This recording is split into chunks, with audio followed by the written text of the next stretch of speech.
Ang kwentong ito ay hango sa totoong buhay. Karanasan ito ni Pilmo.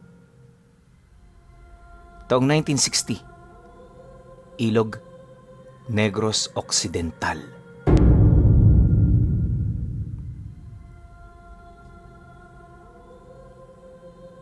Binata pa lamang si Pilmo nang mamulat na siya sa mga nilalang na hindi nakikita ng mga ordinaryong mga mata ng tao.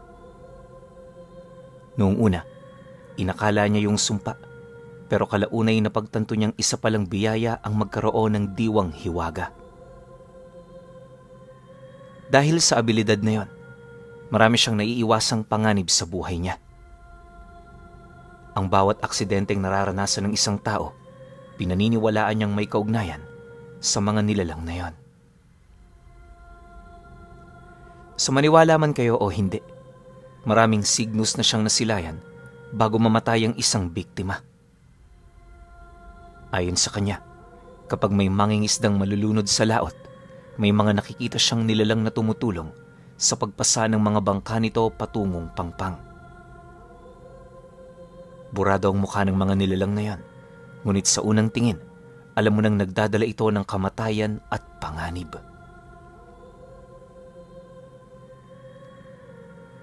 Dahil sa ganoong bagay, kapag may mga taong malapit sa kanya ang nakikita niyang sinusundan ng mga nilalang na may buradong pagmumuka, siya na mismo ang personal na sumusuway sa mga ito. Base rin sa mga nalaman ni Pilmo, galamayo ng kamatayan na naatasang magsundo sa isang tao. Kadalasan, hindi yun napipigilan, lalo na kung walang katulad ni Pilmo sa lugar kung saan yun tumungo. Pagtatapat pa niya na, sa paningin ng mga kamag-anak niya, isang makapangyarihan ang abilidad na yon, pero ang hindi alam ng mga ito, siya ang sumasalo ng kamatayan ng mga taong malapit sa kanya. Ilang beses na rin siyang binalaan ng mga nilalang na may buradong pagmumuka na itigil na ang mga ganoong gawain, pero hindi niya pa rin yun naiiwasan. Meron kasing kamag-anak niya noon ang pilit ng kinukuha ng mga ito dahil tapos na ang panahon ng pananatili nito sa mundo. Subalit, dahil mahalaga yon para kay Pilmo, yon ang pinagtuunan niya ng atensyon upang malayo ito sa tiyak na panganib. Sa loob lamang ng 2 taong pag-iingat niya sa taong yon, lubos itong ikinagalit nung mga nilalang. Nang umabot na rin sa puntong hindi na maatim ng mga ito ang kanyang ginagawa, nagsimula na yung kalabanin siya. Ang naging unang hakbang ng mga nilalang, magpadala ng salot sa mismong pamamahay niya. Dahil sa wala namang kaide-ideya itong si Pilmo sa mga pangyayaring yon, ikinasawi ito ng kanyang amang nasa edad 80 anyos na. Sumunod naman dito ang kanyang kapatid, hanggang sa kalaunay napansin na lamang niya na nag-iisa na lang pala siya sa buhay. Dahil sa tindi ng mga pinagdaanan ni Pilmo, nawala na rin siya ng gana na iligtas pa yung taong naging mitya ng pagkasira ng buhay niya. Hindi nagtagal, namatay na rin ang taong yon at kasabay nito ang pagkimkim ng galit ng mga kamag-anak niya sa kanya. Pakiramdam niya noon, nakalimutan na ng mga taong yan ang kanyang mga mabubuting gawa. Sa halip di na makipagdiskusyon pa sa mga ito, tahimik siyang umalis sa kanilang lugar sa ilog. Nagpakalayo-layo siya hanggang sa mapadpad siya sa isang baryo kung saan walang nakakakilala sa kanya. Milya-milya rin ang layo nito sa kanilang lugar. Kung kaya't habang tumatagal, nagdesisyon siyang doon na manirahan. Upang mabigyan naman ng maayos na buhay ang kanyang sarili, nagtiyaga siyang magtrabaho araw-araw. Lahat na yata ng diskarte sa buhay, ginawa na niya hanggang sa kalaunay nakakaramdam na rin siya ng ginhawa. Nag-iisa man at malayo sa pamilya, wala siyang naramdamang pagkukulang sa sarili niya. Ang pagmamahal ng mga kadugong minsang nanakit sa kanya, muli niyang nahanap sa kanyang mga naging kaibigan sa lugar na yon. Ayon pa kay Pilmo, bilang man sa mga daliri ang mga ito, alam niyang yon ay mapagkakatiwalaan at maaasahan. Dagdag pa niya na, sa 5 niyang kaibigan, isa lang sa mga ito ang naging kalapit niya talaga. Kagaya niya, binata rin yung wala ng pamilya. Kaya halos araw-araw, nandun lang yon sa bahay niya. Ilang beses na rin niya itong sinubukang kausapin na doon na lang ito tumira, pero nahihiya yon. Pagtatapat nito sa kanya, ayaw nitong maging pabigat sa kanila, kaya mas mainam na manatili itong nakabukod. Mariin din itong inilahad. Si Pilmo na lamang ang itinuturing nitong pamilya, kaya ang nais nitong mangyari, palagi siyang makasama. Magmula naman noong nalaman niya ang tungkol dito, aminado siyang ikinatuwa niya ito. Lumipas pa ang mga araw. Mas lalong tumibay ang kanilang samahan hanggang sa kalaunay parang kapatid na ang turing niya sa binatilyong yon.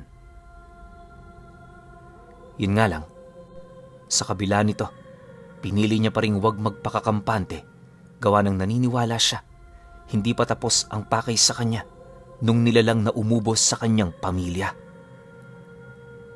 Maaaring maging puntireri nito ang kaibigan niyang yon na siya namang ikinakatakot niya noong pangkasalukuyang panahon.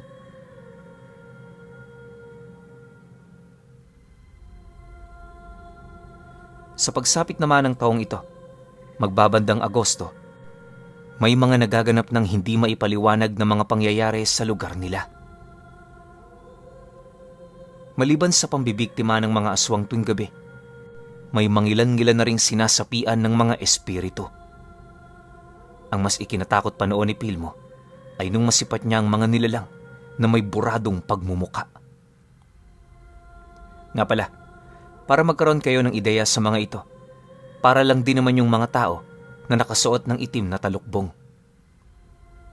Abot yon hanggang ulo, kung saan kahit anong sikat ng araw ang pumasok sa mga talukbong nila, wala kang makikitang muka.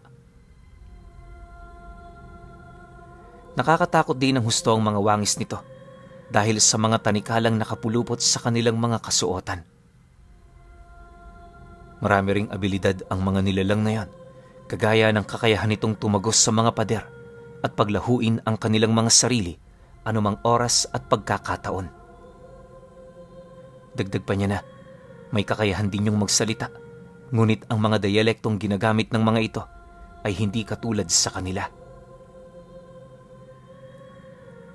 Nabanggit din ni Pilmo na napakalalakas ng mga nilalang na yan, gawa ng maraming beses na itong sinubukang pigilan ng mga kakilala niyang mga manggagamot. Yun nga lang, wala itong nagawa. Lahat ng mga sumubok pumigil dito, namatay nang wala sa oras. Dahil sa mga ganoong pangyayari, agad na kumalat ang balitang yon sa kanilang lugar na siya namang naging sanhi upang pangilagan nito ng mga tao na may alam sa lihim na karunungan. Magmula noon, wala nang napabalitang namatay sa mga kamay ng mga nilalang na yon. Unti-unti na rin natuldukan ng mga kwento ukol dito dahil na rin sa ginawang pagpigil ng mga manggagamot. Ngunit lingid sa kaalaman ng mga ito, meron palang pinupuntirya ang mga nilalang na yan at yun ay walang iba kundi itong si Pilmo. Matapos naman niyang masilayan ang mga ganoong uri ng pangitain, agad naman niyang iniwasan ng mga lugar na pinaglalagihan ng mga ito. Inabisuhan niya rin ang kanyang kaibigan na mag-ingat sa baryo, ngunit sa kasamaang palad, imbis na seryosohin ito ang kanyang mga babala, tinatawanan lang siya nito. Inaasahan naman niya ang bagay na yon, lalo pat pagdating sa paniniwala, doon talaga sila nagkakatalo. Ayon kay Pilmo, yung kaibigan niya, matagal nang hindi naniniwala sa Panginoon at sa mga demonyo. Sa oras na nakakarinig ito ng mga ganoong uring usapin, ito mismo ang nambabara sa mga taong kausap niya. Maraming inilalatag na paniniwala ang kaibigan niyang yon na siya namang nagdudulot ng kalituhan para sa mga kausap nito. Yun nga lang, kahit anong gawin nito, Hindi nito kayang paniwalain si Pilmo na hindi umiiral ang mga nilalang na yon. Alam niya kasing totoo ang mga ito, gawa ng ilang beses niya na itong nasilayan gamit ang kanyang sariling mga mata. Hindi rin siya bumabase sa mga kwento, bagkus bumabase siya sa kanyang sariling karanasan. Lumipas pa ang mga araw. Nagpatuloy ang kanilang pag-uusap ukol dito. Nang hindi na niya maatimang ginagawa ng kaibigan niya, agad naman niya itong inabisuhan na manatili na muna sa kanyang tahanan sa loob ng 3 araw. Pagtatapat pa niya na, kaya niya yung gagawin ay dahil sa ayaw niyang mamatay yon ng maaga. Nang marinig naman ng kanyang kaibigan ng tungkol dito, bahagya naman yung napatahimik, gawa ng alam nitong seryoso na si Pilmo. Hindi naglaon, mahinahon naman yung sumagot sa kanya ng, "Sige Pilmo, dahil mapilit ka pagbibigyan kita. Gusto mo akong mapasunod sa mga bagay na pinaniniwalaan mo. Ipakita mo sa akin ang mga yan.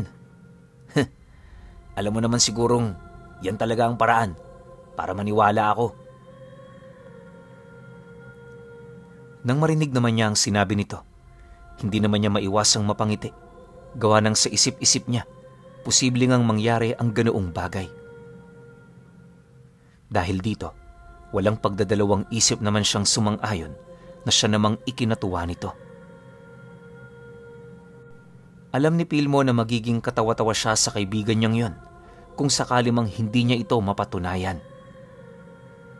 Upang di naman siya mapahiya, noon ding mismong araw, nagpasya siyang kausapin ng mga engkantong naninirahan sa gilid ng pamamahay niya upang matugunan ang nais mangyari ng kanyang kaibigan. Matapos naman ang kanilang pag-uusap, agad naman siyang lumabas para lumapit sa puno ng atis na may maraming bunga. Bago rin niya iwan ang kaibigan niya, inabisuhan niya itong huwag sumunod upang hindi mabulabog ang mga nilalang na kanyang kakausapin. Dahil sa kanyang sinabi, wala naman yung magawa kundi ang manatili sa loob ng bahay niya. Nang mapagtanto naman niyang wala na itong balak sumunod, agad naman siyang nagsambit ng 3 buhay na salita at kasabay nito ang paghawak niya sa puno ng atis. Di pa man lumalapat ang kanyang palad sa katawan nito, tumambad na sa kanya ang mukha ng isang engkanto na masayang nakatitig. Pagsilay naman dito ni Pilmo, buong pagpapakumbaba naman siya roong nakiusap na kung maaari nitong mapagbigyan ng kanyang kahilingan.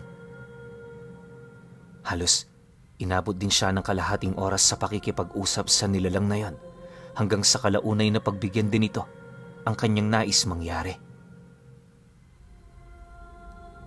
Nang marinig naman ni Pilmo ang pagsang-ayo ng nilalang na yon, minabuti naman niyang maghintay sa pagsapit ng gabi.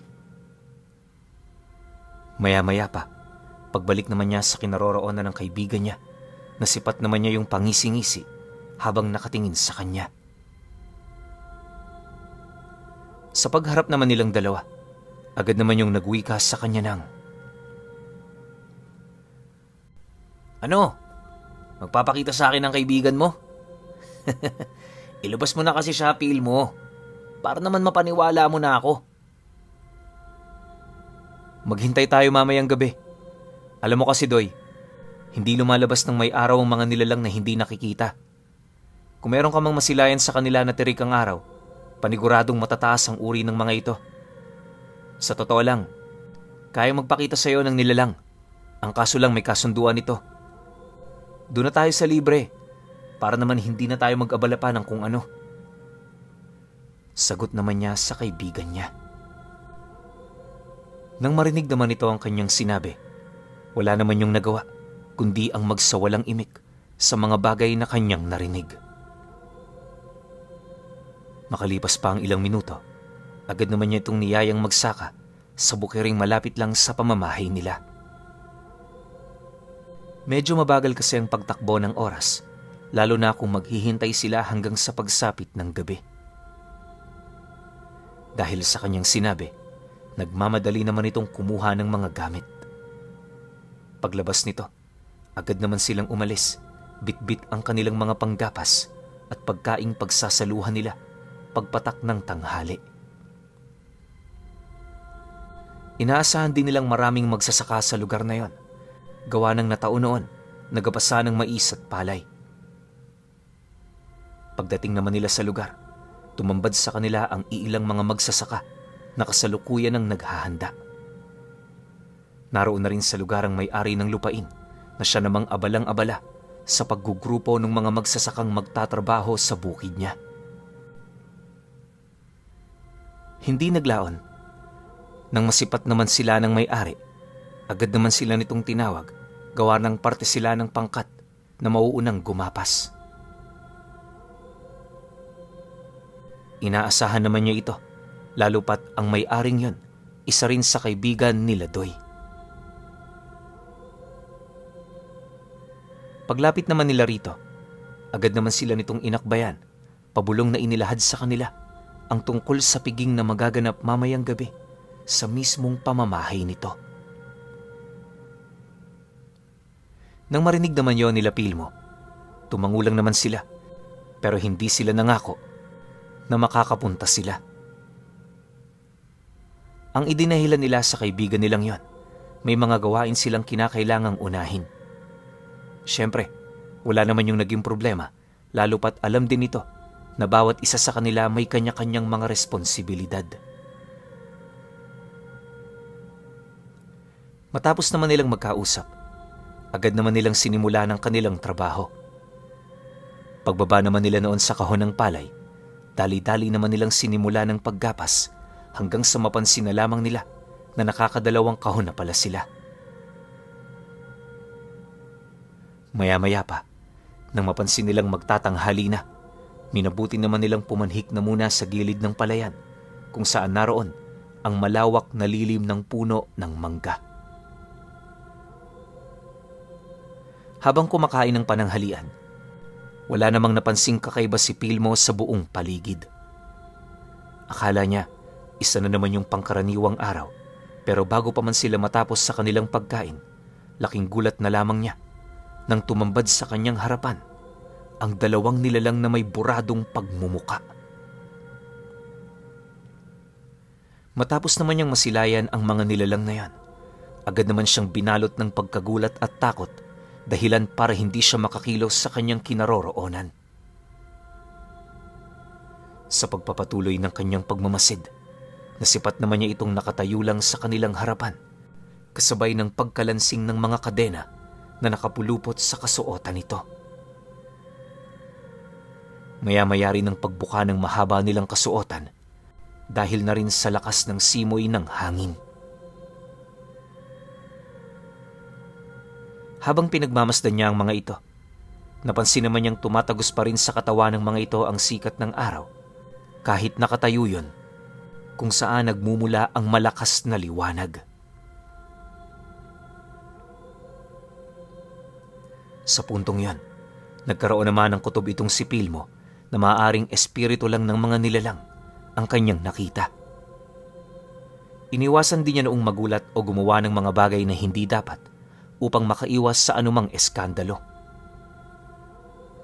Dahil sa ginawa niyang yon, ultimo yung kaibigan niya, hindi napansin na may nakita na pala siyang kakaiba. Makalipas pa ang ilang minuto, nang mapagtanto naman ng mga nilalang na hindi siya nasisindak o natatakot man lang sa mga ito, nagsimula na yung lumapit sa kanya ng dahan-dahan.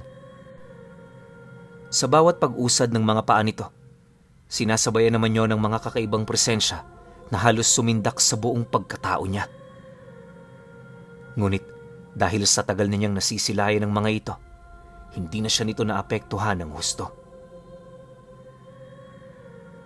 Pagharap naman ng mga nilalang na yon sa kanyang kinaroroonan, doon na niya narinig ang mga mahihina nitong pag-angil. Akala niya, magsasalita na naman yon ng dialektong kadalasang ginagamit ng mga ito, pero sa hindi malamang dahilan, nagsimula itong magwika gamit ang dialektong nauunawaan niya. Ayon sa nilalang na kumausap sa kanya, Iisa-isahin nila ang mga magsasakang naroon sa lugar na yon at ang lahat ng mga taong malalapit sa kanya. Dagdag pa nito na kung sakali mang hindi siya mangingialam, tuluyan na siya nitong lulubayan. Matapos naman itong mailahad ng mga nilalang, nakangisi naman itong tumingin sa kanyang kaibigan. Sa puntong yon, hindi na niya naatimpa ang naging kilos ng mga ito, kaya napilitan na siyang sumagot kahit alam niyang ikakagulat yon ng kaibigan niya. Pagkalahad naman niya ng kanyang pagtutol, gulat naman si Doy na lumapit sa kanya. Sinubukan pa siya nitong tanungin, ukol sa kanyang naging akto, pero hindi niya na yon gaanong pinagtuunan ng pansin. Dahil sa kanyang ginawa, agad namang nagsilipad ang mga nilalang na yon patungo sa kinaroroonan ng mga magsasaka. Isa-isa nitong nilapatan ng marka ang kanilang mga biktima, kung saan sa bawat paghawak nila, nagiiwan sila ng simbolo na kahawig na kalansay ng tao. Ayon pa kay Pilmo na, hindi pangkaraniwang marka ang mga bagay na binibitawan ng mga ito, gawa nang nakadikit yun sa balat mismo ng kanilang mga biktima. Alam din niyang hindi yun natutunugan ng mga albularyo, kaya walang makapagsasabi ukol sa kahihinatnan ng mga buhay nito. Ayon pa kay Pilmo, na habang lumilipad ang mga nilalang na yon, para itong mga aninong nagdadala ng salot. May mga daladala rin itong karit at kung titingnan mo to sa malayo, masasabi mong isa itong diablong binabalot ng matinding kapangyarihan. Sa loob lamang ng ilang minutong paglilibot nito sa palayan, 7 sa 20 magsasaka ang nalapatan nito ng marka. Lahat ng mga taong inuna ng mga ito, pawang nagkaroon na ng kaugnayan kay Pilmo. Dahil sa mga nangyari, halos hindi niya maisip ang kanyang gagawin para lamang matulungan ang mga ito. Pakiramdam niya noong mga oras na yon, nasa gitna siya ng tulay, kung saan ang bawat direksyong kanyang tatahakin patungo lamang sa katapusan ng kanyang buhay. Naging maingat din siya sa pagtulong, gawa ng ang iniisip niya ay yung mga kaakibat nitong panganib. Kinahapunan, matapos naman ang kanilang trabaho, agad naman silang pumila sa bahay ng kaibigan nila. Kasalukuyan na rin noong naghahanda ang mga trabahador nito sa magaganap na piging pagsapit ng gabi, kaya namay iniiwasan nila roong magpaabot ng dilim. Kung sakali man kasing mahuli sila sa pagkuha ng kanilang bayad para sa buong maghapong pagseserbisyo, malakas ang tsansang hindi na sila pauwiin ito. Ang ikinakatakot ni Pilmo sa ganong sitwasyon ay yung puntong baka hindi siya makapagpigil sa oras na makita niya ang kaibigan niya na unti-unti nang pinapatay ng mga nilalang na kumausap sa kanya. Gustong-gusto naman niya itong tulungan. Ang kaso lang, habang pilit niyang ginagawa ang mga ganoong bagay, mas lalo lang siyang ginigipit ng mga ito.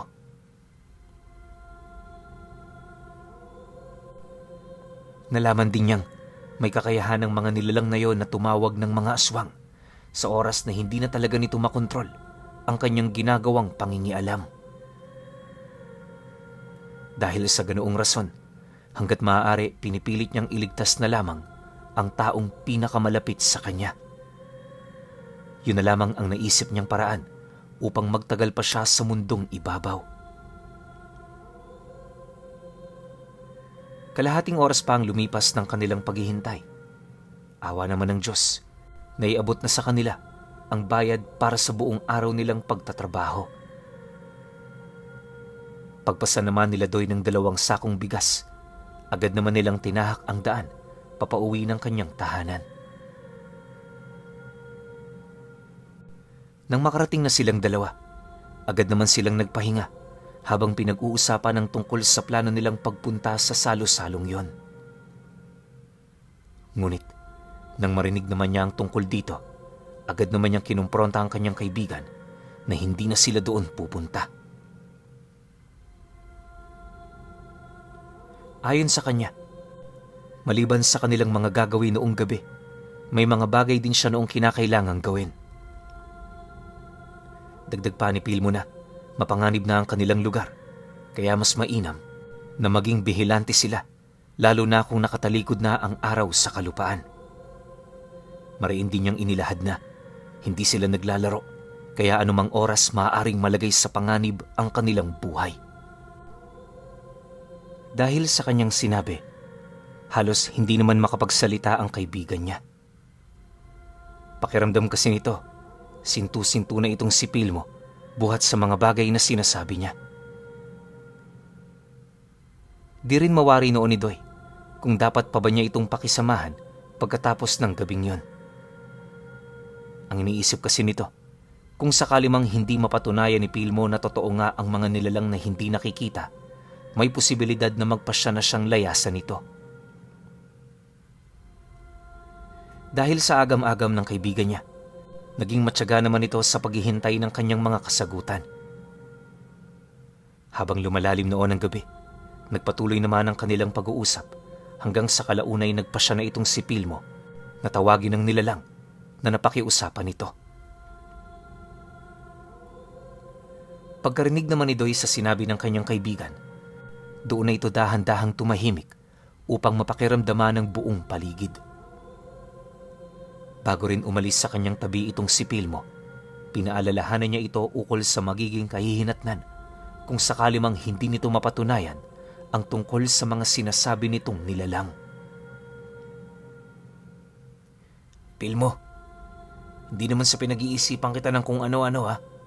Pero sana, kung hindi mo ako mapaniwala sa mga yan, ako naman ang sundin mo. Parang kapatid na ang turing ko sa'yo, kaya ayaw kitang makitang nagkakaganyan. Wika ni Doy kay Pilmo. Nang marinig naman niya ang sinabi nito, bigla naman siyang napangiti, sabay sagot dito ng, "Huwag kang mag-alala, Doy. Hindi pa ako nababaliw kagaya ng inaakala mo. Maghintay ka lang. Ipapakita ko sa'yo na totoo sila." Kasabay ng kanyang pagwika ay ang dali-dali naman niyang paglabas habang nagsasambit ng mga buhay na kataga. Pagbukas niya ng pinto noon, hinayaan niya lang itong nakabukas hanggang sa marating na niya ang puno ng atis. Dahan-dahan niyang inilapat sa katawan nito ang kanyang palad habang taimtim na tinatawag yung nilalang na kanyang napakiusapan. Sa isang iglap, agad naman niyang nasipatang pagmumukha nito at kasabay nito ang pagpupumilit nitong lumabas sa katawan ng puno. Pagharap naman ito sa kanya, bigla yung nagkaroon ng kahoy sa katawan. Matapos naman niya itong masilayan, agad naman niya itong inutusan na sumunod sa kanya. Nang marinig naman yon ng nilalang, tahimik lang naman itong naglakad hanggang sa kalaunay narating na nito ang harapan ng pintuan ng kanyang bahay. Maya-maya pa, nang masipat naman ni Doy ang nilalang, bigla naman yung napaatras, dala ng matinding pagkagulat ukol sa kanyang mga nakita. Hindi na rin yun gaanong makapagsalita ng tuwid, na parabang kahit nasa harapan na nito ang nilalang na hinahanap niya, di pa rin yun makapaniwala. Paglalarawan ni Doy sa nilalang na yon, parang isa itong taong puno na merong espiritu. Hindi niya mawari kung papaano yun umiral sa mundo, ngunit isa lamang ang kanyang nasisiguro at yun ay walang iba kundi totoo ang nilalang na yon. Dagdag pa nito na, sa buong buhay nito, hindi ito makapaniwalang makakakita siya ng ganoong nilalang bago siya tumanda. Sa pagpapatuloy naman ng pagtatanong nito sa kanya, agad namang inabisuhan ni Pilmo ang nilalang na bumalik na kung saan niya nakatira. Nang marinig naman ito ang kanyang sinabi, dali-dali naman yung naglakad patungo sa puno ng atis. Sa isang iglap, agad din naman yung naglaho at kasabay nito ang unti-unting pagkalma ng nararamdaman ni Doy. Kahit wala na ang nilalang na yon, aminado itong hindi pa rin yun makapaniwala sa kanyang mga nasaksihan. Gayunpaman, Kahit bali-balik ta rin nito ang pangyayari, hindi nito kayang maitanggi na walang halong pandaraya ang nilalang na kanyang nakita. Matapos naman itong maako na totoo ang mga nilalang na tinutukoy ni Pilmo, di naman niya maiwasang mapangiti habang sumasagot dito ng, "Sabi ko sa'yo, totoo sila. Hindi pa ako nasisiraan ng ulo, Doy. Wala yan sa pamilya namin. Ano? Handa ka na bang makinig sa mga sasabihin ko?" Oo, Pilmo. Sa tingin mo, may magagawa pa ba ako? Panalo ka na. Kaya susunod na ako sa lahat ng iyong gustong mangyari. Nangangatog na wika ni Doy sa kanya. Dahil sa sinabi nito, di na rin siya nag-alangang ilahad ang tungkol sa mga nilalang na kasalukuyan niyang pinoproblema. Nabanggit din niya ang mga taong pakay ng mga ito at kung ano ang kanilang mga napagkasunduan noong mga panahong sila'y nagkausap. Ayon pa sa kanya na hangad ng nilalang na yon na hindi siya makialam na siya namang kanyang susundin. Dagdag pa niya na marami na siyang isinakripisyo noon para lamang mailigtas ang mga tao na inakala niyang makakasama niya ng matagal. Ibinahagi rin niya ang kanyang plano rito at ang kagustuhan niyang hayaan na lang ang mga taong bibiktimahin nito. Nang marinig naman ni Doy ang kanyang sinabi, di naman ito sumang-ayon sa nais niyang mangyari. Ayon sa kaibigan niya, may magagawa pala sila kaya hindi nila maaaring hayaan ang mga taong yon. Mariin din itong inilahad na kapag gano'n ang ginawa nila, hindi malabong sila ang umako sa oras na pumanaw na ang mga ito. Habang inilalahad naman ito ang mga bagay na maaaring makapagkumbinsi sa kanya, minarapat naman niyang makinig at huwag na munang umimik. Ang nais niya kasing mangyari, malaman ang mga saloobin nito upang magkaroon siya ng ideya kung ano ang kanilang mga gagawin. Pagkabanggit naman ni Doy, nahihingi yun ng tulong sa mga kaibigan nitong antingero. Pinili naman niyang sang-ayunan nito, gawa ng naniniwala siya na makakatulong nga ang mga taong yon. Ang kaso lang, kung hindi ito umabot sa lakas na hinahanap niya, maaaring patayin lang yon ng mga nilalang na kinakalaban nila. Dahil sa kanyang sinabi, di naman maiwasang tumawa ni Doy habang inilalahad ang tungkol sa karanasan at tangan ng mga taong yon. Siyempre, iniwasan naman niya noong makipagtalo, lalo pat wala naman siyang ideya kung sino-sino ang mga ito. Bastang napagkasunduan nila noon, pag-uusapan nila ang tungkol dito sa oras na makaharap na niya ang mga antingero. Nang marinig naman ito ng kanyang kaibigan, agad naman yung nangako sa kanya na sa pagsapit ng sumunod na araw, dadalhin niya yon sa pamamahay nila. Pagkalahad naman dito ni Doy, di naman niya maiwasang ipagyabang ang mga kaibigan niyang yon. Matapos ang kanilang naging pag-uusap noong gabi, pinili na nilang magpahinga. Maaga pa silang natulog noon upang magkaroon sila ng sapat na lakas kinabukasan. Inaasahan kasi nilang marami silang gagawin, gawa ng araw na naman ang saudan. Pagputok naman ng bukang liwayway, agad namang nagpaalam ang kaibigan niya para puntahan ang mga kakilala nitong antingero. Pag-alis naman ito, kampante namang nagkape itong si Pilmo habang pinag-iisipan kung ano magiging bunga ng mga bagay na gagawin nila. Maging sa mga sandaling kasing yon, aminado siyang wala pang malinaw na kasagutan ang kanilang mga binabalak. Halos sa puntong yon, mas malakas ang kanyang nararamdaman takot kumpara sa tagumpay na maaaring mangyari sa oras na mapakiusapan ng kaibigan niya ang mga antingero na tumulong sa kanilang problema. Dahil sa lalim ng kanyang mga iniisip, hindi na niya nagawa pang tumungo sa saudan. Inaasahan niya kasing naroon doon ang mga nilalang, kaya para makaiwas sa tiyak na panganib, nagpasya siyang manatili na lamang sa kanyang pamamahay. Sa pagsapit naman ng hapon, Habang matyagang naghihintay itong si Pilmo, agad naman siyang napatayo nang masipat niya ang kaibigan niya na naglalakad pa uwi sa bahay niya. Pagsilay naman ito sa kanya, di naman ito maiwasang mapayuko, indikasyon na nabigo yun na kumbinsihin ng mga kakilala nito. Nang mapagtanto naman niya ang tungkol dito, doon niya nasabi sa kanyang sarili na magaling ang mga antingerong nilapitan nito. Kung pangkaraniwang tao kasi yun, maaaring tutulong yun sa kanila kahit walang ideya sa panganib na kasalukuyan nilang kinakaharap. Naniniwala rin siyang malakas ang taglay nitong kakayahan, ngunit hindi yun sapat para mapantayan ang kapangyarihan ng mga nilalang na kumukuha ng espiritu ng mga ordinaryong tao. Pagpasok naman ito sa kanyang pamamahay, agad naman itong inilahad ang nakakalungkot na balita.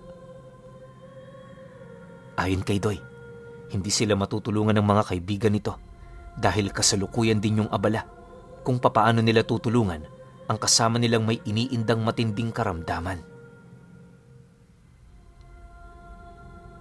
Pagtatapat pa nito na, sa loob ng ilang araw na pagbibigay nila ng tulong dito, halos nanatili pa ring malabo ang eksaktong dahilan ng pagkakasakit nito. Ang mas nakakapagtaka pa sa lahat, kumpleto naman yon ng mga kargang pangkaligtasan, subalit napasukan pa rin yon ng isang matinding karamdaman. Base rin sa pananaliksik ng mga antingerong yon, ang nakita lang nila sa katawan nito ay marka ng kalansay ng isang tao. Nang marinig naman ni Pilmo ang sinabi nito, di naman niya maiwasang mapamura habang inilalahad ang kanyang mga nalalaman ukol sa marka. Ayon sa kanya, maaaring biktima yon ng mga nilalang na kinakaharap nila. Kung tunay ngang isa ito sa mga naging biktima ng mga nilalang, wala nang magagawa pa ang mga antingerong yon para yon ay matulungan. Kahit anong lakas ng karga nito sa katawan, uunti-untiin yon ang karamdaman nito hanggang sa tuluyan na yung bumigay. Dagdag pa ni Pilmo na, susunod ang lahat ng mga antingerong tumutulong dito pagpapakita na handang magparusa ang mga nilalang na yon sa sinumang mga pangahas. Minsan na rin niyang nakita ang ganoong pangyayari noong mga panahong buhay pa ang kanyang pamilya. Isa rin sa ikinakatakot noon ni Pilmo ay yung posibilidad na tumawag yon ng mga aswang para mambiktima sa kanilang baryo. Yun kasi ang gawain ng mga nilalang bago nila tuluyang patayin ang kanilang mga biktima. Mariin din niyang inilahad na sa oras na ganun nga ang mangyari, kahit sila hindi malabong malagay sa panganib. Dahil sa kanyang sinabi, nagdulot naman ito ng matinding takot sa kanyang kaibigan. Matapos ang kanilang pag-uusap, alalang-alala naman yung nagtanong sa kanya ukol sa mga bagay na kinakailangan nilang gawin para makaiwas sa tiyak na peligro. Nabanggit din ito na handa nitong gawin ng lahat kung yon ang paraan para lamang sila'y maligtas. Nang marinig naman ni Pilmo ang sinabi nito, agad naman niyang pinrangka itong si Doy na ang tanging kaligtasan lang laban sa mga ito ay ang pananatili sa kanilang pamamahay. Yung bahay niya kasing itinayo roon, may mga nakabaong matataas na uri ng pangontra na siya namang malimit na iniiwasan ng mga ito. Ang mga pangontrang yon, sapat na para maitaboy ang mga nilalang, pero hindi yun sapat upang tiisin ng mga konsensya nilang nakikita nila ang kanilang mga kakilala na namamatay habang sila'y walang nagagawa para matulungan ng mga ito. Dagdag pa niya na, sa lahat ng mga kaganapang nangyari sa buhay niya, isa yon sa pinakamasakit. Hanggat maaari ayaw niya itong iparanas sa kanyang kaibigan, ngunit sa pagkakataong yon, pakiramdam niya wala na talaga siyang pagpipilian. Nang marinig naman ni Doy ang tungkol dito, di naman ito maiwasang mapaisip ukol sa kalagayan ng kanilang mga kakilala. Habang hindi pa noon sumasapit ang takip silim, sinubukan siya nitong kumbinsihin, ngunit sa kasamaang palad hindi niya yun pinaunlakan. Ang tanging sinabi niya rito, ayaw niyang madamay sa gulo ng ibang tao. Nabanggit din niyang isa yon sa mga dahilan kung bakit siya lumipat sa ibang lugar, kaya hindi rin siya magdadalawang isip na gawin ito para lamang mailigtas ang kanyang buhay. Dahil dito, ramdam naman niya ang pagtatampo ng kanyang kaibigan. Makalipas pa ang ilang minuto nilang pag-uusap, napilitan na yung manahimik habang nakatitig sa sala ng kanyang pamamahay. Maya-maya pa, nang hindi na rin niya maatim ang kanyang konsensya, tinapik niya ng 3 beses ang balikat nito, sabay mahinahong wika rito ng, "Sa buhay, Doy, hindi kailangan palagi mong iisipin ang ibang tao. Unahin mo ang sarili mo. Dahil sa oras ng kagipitan, sarili mo lang din ang iyong maaasahan. Kaya hayaan natin silang gumawa ng paraan para maisalba ang mga buhay nila. Sawang-sawa na ako makipaglaban sa hindi ko naman digmaan. Kung gusto mong tumulong, Doy, di naman kita pipigilan. Pero sana bago mo gawin yan, dapat handa ka sa mga mangyayari.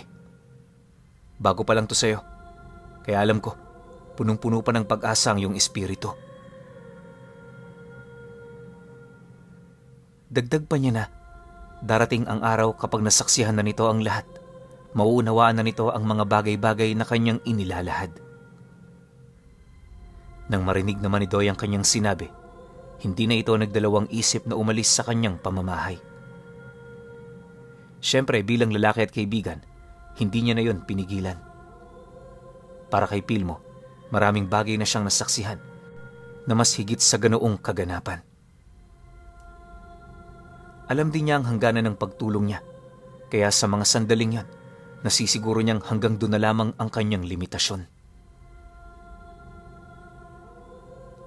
Sa paglalim naman ng gabi, naiwan naman siya sa loob ng kanyang tahanan, maiging nag-iisip ukol sa mga mangyayari.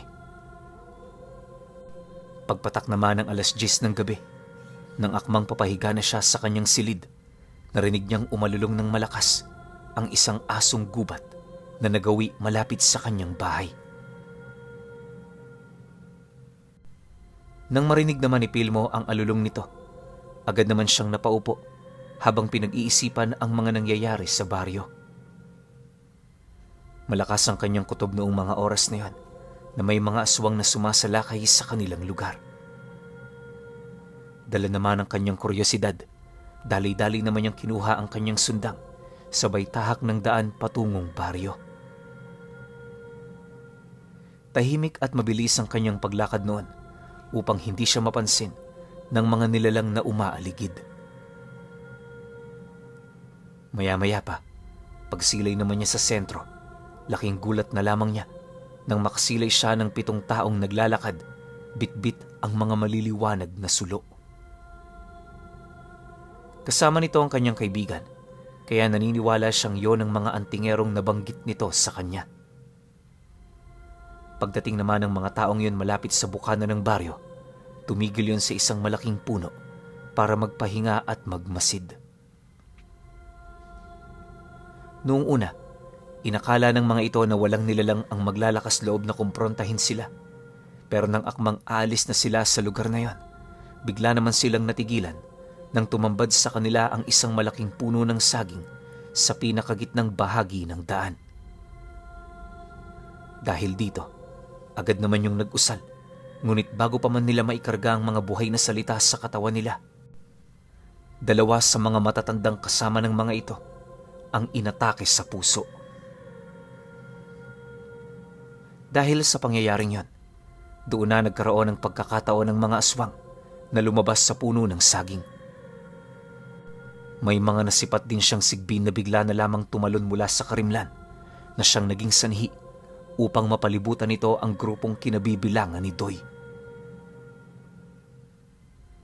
Pagsilay naman ni Pilmo na nasa panganib ang mga ito, nagmamadali naman siyang tinahak ang daan papalapit dito. Upang magawa niyang mailigtas ang kanyang matalik na kaibigan, hinintay niya ang tamang pagkakataon na umatake. Makalipas lamang ang ilang minutong pagmamasid, nang masipat niyang nakikipaglaban na sa mga aswang ang mga antingero, Dali-dali naman siyang lumapit para hilahin papalayo itong si Doy. Hindi na nagdalawang isip si Pilmo na gawin ito, gawa ng natatakot siyang muling maranasan ang pait na dulot ng pagkawala ng kanyang mga mahal sa buhay. Sa paglapit naman niya sa kinaroroonan ni Doy, persahan naman niya itong hinila, hawak-hawak ang isang krus na gawa sa kawayan. Habang binabagtas niya noon ang daan, iniaangat niya ito kasama nung kanyang sundang. Sa kaliwang kamay naman niya, pilit niyang hinuhugot ang kaibigan niya. Hanggang sa kalaunay nakarating na nga sila sa loob ng isang masukal na kakahuyan. Pagkubli naman nila sa lugar na yon, agad naman nilang nasilayan ang pagkamatay ng mga antingero. Mabilis itong napangibabawan ng mga aswang dahil na rin sa hindi masukat na pisikal na lakas nito. Matapos ang mga pangyayaring yan, agad na tumahimik ang buong paligid. Ang tanging naririnig na lamang nila noon ay yung tunog ng katawan habang kinakaladkad ng mga aswang papalayo. Hinayaan lang naman yun ni Pilmo, gawa ng alam niyang patay na ang mga ito. Hindi naglaon nang mawala na ang mga nilalang na yon. Di na napigilan ng kaibigan niya ang humagulgol sa pag-iyak habang pilit na pinipigilan ang panginginig ng buo nitong katawan. Pagsilay naman niya sa kalagayan nito, hinayaan lang naman niya ito, gawa ng sa isip-isip niya. Wala naman siyang magagawa para yon ay patahanin. Alam niya kung gaano kasakit ang nararamdaman nito, kaya ang nais niyang mangyari noon, maibuhos ni Doy ang lahat ng sakit na nararamdaman nito upang hindi na yun magdusa sa hinaharap. Iniwasan na rin niyang magbigay paroon ng payo, gawa ng naniniwala siyang isa siya sa mga sinisisi nito kung bakit ganoon ang nangyari. Pagkaraan pa ng kalahating oras nitong pagdadalamhati, galit naman yung tumingin sa kanya habang walang patid siya nitong sinusumbatan ng mga masasakit na salita. Nang marinig naman ni Pilmo ang sinabi nito, agad naman niya itong hinawakan sa kwelyo ng damit nito, sabay hugot papalapit sa kanya. Pagtitigan nila ng malapitan, seryoso naman siya roong nagwika ng, "Pagkatapos kitang iligtas, ganyan ang igaganti mo? Pasalamat ka nga naglakas loob pa akong puntahan ka rito. Hindi ka ba nakakaunawa? Mataas ang antas ng mga nilalang na yan. Kahit ako walang laban sa kanila. Anong gusto mong gawin ko? Magpakamatay kagaya ng mga kasama mo? Wala kang ideya sa sakit na dulot ng mga pinagdaanan ko. Kaya wag na wag mo akong sisisihin sa mga nangyari sa kaibigan mo. Ginusto nila yan, kaya sila nagkaganyan." Matapos naman niya itong mailahad, akmang lalayasan na sana siya nito. Mabuti na lang humingi yun ng dispensa sa kanya bago pa man siya makaalis. Dahil sa ginawa ng kaibigan niya, kahit papaano naibsan ng naramdaman niyang galit. Sapat na rin ang sinabi nito upang wag niya yung iwan sa lugar na yon. Maya-maya pa, nang medyo kumalma na nga ang tensyon sa pagitan nila, agad naman nilang tinahak ang daan patungong baryo upang pagmasdan ang iilan sa mga bahay na kasalukuyang may marka ng mga nilalang. Sa kasagsagan ng kanilang pagmamasid, kitang-kita nila yung kaibigan nilang may-ari ng sakahan na dahan-dahan ang kinakaladkad papalabas ng mga nilalang. Hindi naman nila yun pinatay, bagkus may ginawa silang ritual dito bago nila ito ibalik sa loob.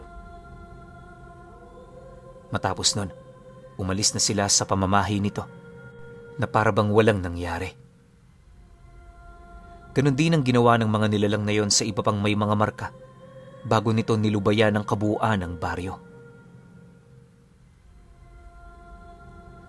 Matapos nitong maisakatuparan ang kanilang mga mithiin, naglaho na lamang yon na parang bula. Pagtanong naman ni Doy ukol sa ginawa ng mga ito, agad naman niyang inilahad na ang mga ritual na yon ay para sa magiging kamatayan ng mga taong minarkahan nila. Pagtatapat pa niya na, isang natural na kamatayan ang sasapitin ng mga ito, kaya wala roong maghihinala. Nang marinig naman yun ni Doy, halos hindi naman yun makapaniwala. Subalit, pagtungtong ng sumunod na araw, kagaya ng kanyang sinabi, namatay nga ang kaibigan nila dahil sa atake sa puso. Yung tatlo namang nakita nilang naritwalan, tinuklaw ng ahas, tapos nahulog sa matarik na parte ng bundok kung saan yon naninila ng hayop. Dahil sa insidenteng yon, wala ni isa sa mga kababaryo nila ang naghinala. Habang pinaglalamayan naman ng mga ito, di naman maiwasang magulat ng kaibigan niya. Gawa ng maliban sa kanila, wala nang nakaalala pa sa mga antingerong pumanaw noong nagdaang gabi. Sinubukan niya rin yung itanong sa iba pa nilang mga kababaryo, pero kagaya ng inaasahan, hindi na rin nila ito matandaan. Dahil sa pangyayaring yon, nasisiguro niyang binura ng mga nilalang ang lahat ng memorya na may kaugnayan sa mga antingerong pinatay ng mga tauhan nito. Para sa kanya, napakahirap man itong tanggapin pero wala na rin siyang magagawa. Ang tanging ipinagpapasalamat na lang niya noong mga oras na yon, nagawa pa siyang mailigtas ni Pilmo upang maging buhay na saksi sa mga karumal-dumal na nangyari.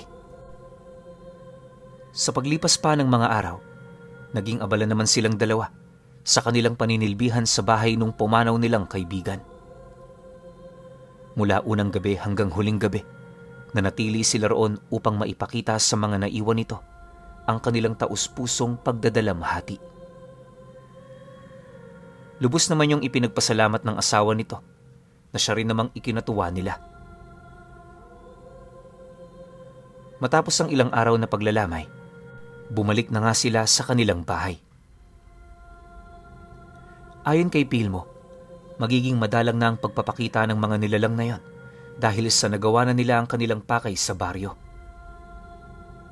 Gayunpaman, iwasan pa rin nilang magpakakampante dahil anumang oras maaaring may mangyaring hindi kaaya-aya. Dagdag pa niya na, hanggat maaari lumayo sila sa baryo, gawa ng ang lugar na yon ang pangunahing puntahan ng mga nilalang na nambibiktima ng tao. Matapos naman yung marinig ni Doy, di naman ito maiwasang magtanong sa kanya ukol sa mga magagawa niya. Ang buong akala kasi nito, may kakayahan siyang makipaglaban sa mga nilalang na yon, ngunit pinipili lang niyang umiwas. Dahil sa sinabi nito, tapatan naman niyang inilahad ang tungkol sa kakayahan ng kanyang mga karga. Pagtatapat ni Pilmo na, purong pangkaligtasan lamang ang tangan niya, kaya hindi siya maaaring sumabak sa anumang uri ng kumbate. Mariin din niyang inilahad, malas sa pamumuhay ang mga mapangwasak na karga, kaya sa lahat ng pagkakataon iniiwasan niyang magtanga nito. Naniniwala rin siyang walang saysayang pakikipaglaban sa mga nilalang na yan, dahil na rin sa diwatang nagbibigay kapangyarihan sa mga ito. Sa pagpapatuloy naman ng kanilang pag-uusap, nabanggit niya sa kaibigan niya na noong nagbibinata pa lamang siya, gano'n na gano'n ang pamamaraan ng kanyang pag-iisip.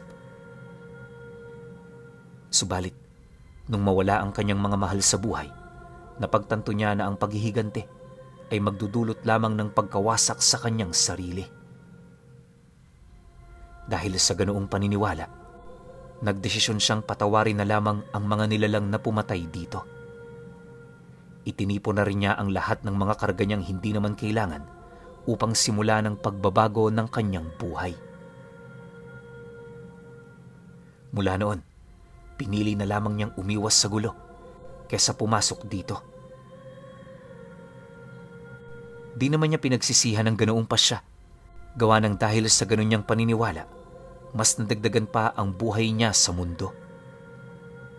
Pagtatapat pa ni Pilmo na, kung nataong hindi niya nabago noon ang pamamaraan ng kanyang pag-iisip, mataas ang posibilidad na hindi na siya makakarating sa baryong yon. Inilahad niya rin sa kaibigan niya. Marami nang kumalaban sa mga nilalang na yon, subalit wala ni isa sa mga ito ang nagtagumpay. Sino ba naman kasi ang makakapaslang sa alagad ni kamatayan? Dahil sa kanyang sinabi, kahit papaano naunawaan naman yun ni Doy. Ano man kasi ang gawin nito, aminado yung may kabuluhan ng pasyang ginawa ni Pilmo. Matapos ang kanilang naging pag-uusap, himala namang sumang-ayon nito sa kanyang mga paniniwala. Mula sa araw na yon, ipinangako ni Doy sa kanya na hindi na ito manghihimasok sa problema ng iba. Naunawaan kasi ni Doy noon na ang tanging mahalaga lamang sa mundo ay ang kanyang sariling buhay. Marami pa siyang pangarap, kaya hindi siya makakapayag na basta-basta na lamang yung ialay sa mga taong hindi naman niya kilala. Dahil sa sinabi nito, nagpasalamat naman noon si Pilmo, gawa ng kahit papaano na unawaan na nito ang ibig niyang sabihin. Lumipas pa ang mga araw at buwan. Marami pa silang nasilayang ganoong pangyayari. Yung mga nilalang namang sumusunod sa mga espiritu ng taong pinapatay nito, unti-unti nang nagiging mahinahon tuwing nasisilayan sila. Hindi na yon agresibo kagaya ng dati na siya namang ikinatuwa ni Pilmo. Marahil ay natutuwa na rin ang mga ito dahil sa hindi nila pangingialam. Magmula noon, tuluyan na ring nalagay sa tahimik ang kanilang mga buhay. Ni minsan hindi na rin sila ginambala ng mga nilalang, gayon din ang mga alipores nitong aswang. Taon pa ang lumipas, bumukod na rin ang kaibigan niya. Nagkaroon na kasi yun ng asawa at masaya naman siya para sa buhay nito. Nang siya na lamang ang mag-isa sa kanyang pamamahay, ginugol niya ang natitira niyang buhay sa paggawa ng mga makabuluhang bagay. Ngayong pangkasalukuyan, kahit wala na itong si Pilmo, nananatili pa ring may nakakaalam ukol sa mga pangyayaring naranasan niya, lalo na noong nasaksihan nila ang bagsik ng mga alagad ni kamatayan.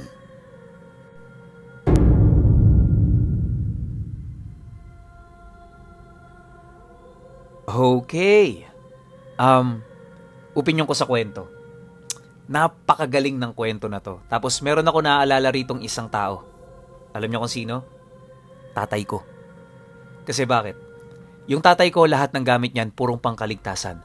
Number 1 dyan, yung Birhen Manawag.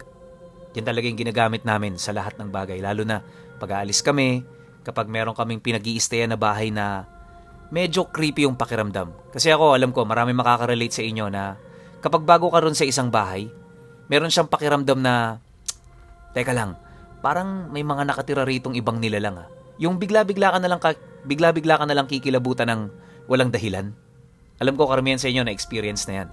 Kaya, yung tatay ko, kaming pamilya, kapag nakakaramdam kami ng ganong klase ng kilabot, iniikutan ng papa ko yung buong bahay. Tapos nag-oorasyon siya paligid doon. Kasi nga, kinakausap niya yung mga yun eh. O kung hindi kayo madadaan sa maayos na usapan, pwede naman tayong humantong sa hindi magandang, alam niyo yun, sitwasyon. Pero syempre hanggat maaari, iwasan natin. Yung kasi yung ginagawa ng tatay ko eh. So far, ngayon, wala pa naman nangyayaring ganun sa amin, kaya masasabi kong sobrang epektibo yung mga gamit mo na purong pangkaligtasan. Walang pangkombate yung tatay ko, pinaka pangkombate na nun, Tigalpo lang. Yun lang, share ko lang sa inyo ha. Sensya na, medyo nalihis tayo sa opinion. Pero masasabi ko rito kay Pilmo, hindi siya selfish. Bakit? Kasi nakikita niya na yung kapalaran ng tao eh. Na kahit anong gawin niyang pagpigil, kahit anong gawin niyang pangontra, wala nang magagawa yun. Kung mamamatay yung tao na yun, mamamatay talaga yun. Di ba nga, yung mga nilalang na yun, nagalit pa sa kanya kasi nga, tinutulungan niya yung mga taong mamamatay na eh. So ang ending, inubos nito yung buong angkan niya.